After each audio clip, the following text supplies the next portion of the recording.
Hi, it's another vacation video. We're going to continue with Dr. Amen's The End of Mental Illness, his section on genetics. And I promised the definition of 2 words from yesterday. Let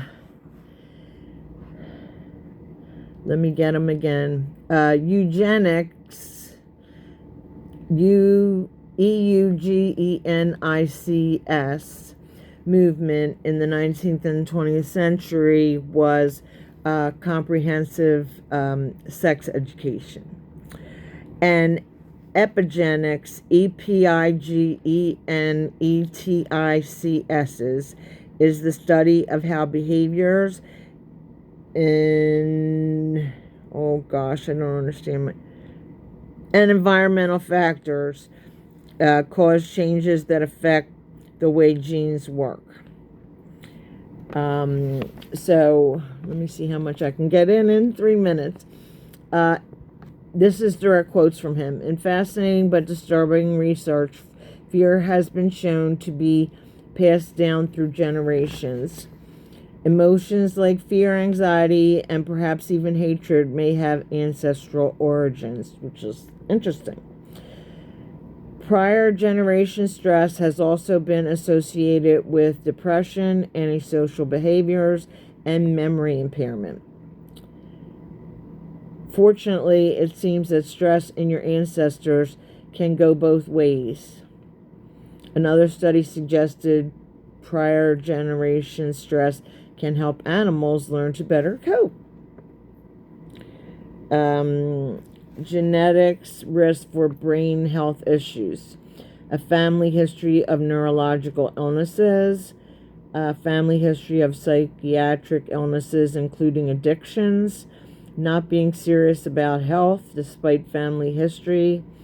Epigenetic factors such as a poor diet and environmental toxins, unresolved emotional trauma, and so on. So we've spoken about diet and we've spoken about sleep,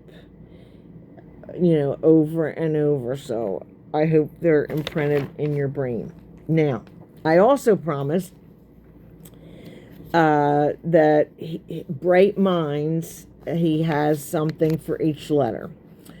B is for blood flow, and what's concerning in that is high blood pressure. So I have hereditary high blood pressure. Just about all my family going back has had it. So I need to take medicine to keep my blood pressure down. R is for retirement and aging.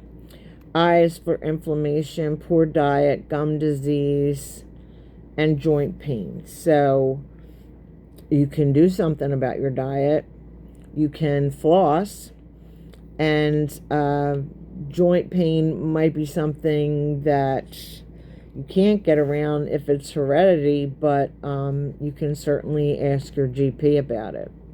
G is for genetics. H is for head trauma, which we've had part of his chapter on that. T is for toxins. M is for mental health. I is immunity and infection. N is for neurohormone issues like thyroid and cognitive fog, which is considered a thing that some women go through in perimenopause and menopause. Thyroid and memory problems. D is diabetes,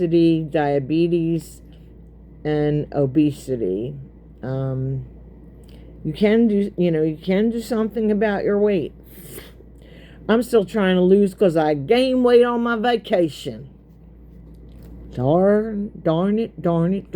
Happens every year. But I'm going to keep at it. And S, sleep. I'm not going to say this the right way, but I'll say it correctly tomorrow, because I'll find it. When you sleep, it rejuvenates your brain. that's a simple way to take it. So if you're only getting 2, 3, 4 hours of sleep, you're probably not getting enough to rejuvenate your brain. So I like to get 8 to 12 hours. 12 hours sounds like a lot, but if you can do it, it's actually good for you and it's not lazy. Young people, you need like 7 and 8. You can't, on a school night, you can't stay up until 2. As a teacher, I know this, and come into school and be refreshed to start learning. You usually fall asleep in first period. And, you know, stay up late on the weekends, but school nights, you definitely need, I'd say every day of the week you need to refresh your brain. But as a teacher, I appreciate when young people get enough sleep so they're not falling asleep in if I teach first period. So this is a video from Long Beach Island on my vacation. Have a snip snappy day, and I'll see you tomorrow. Bye bye.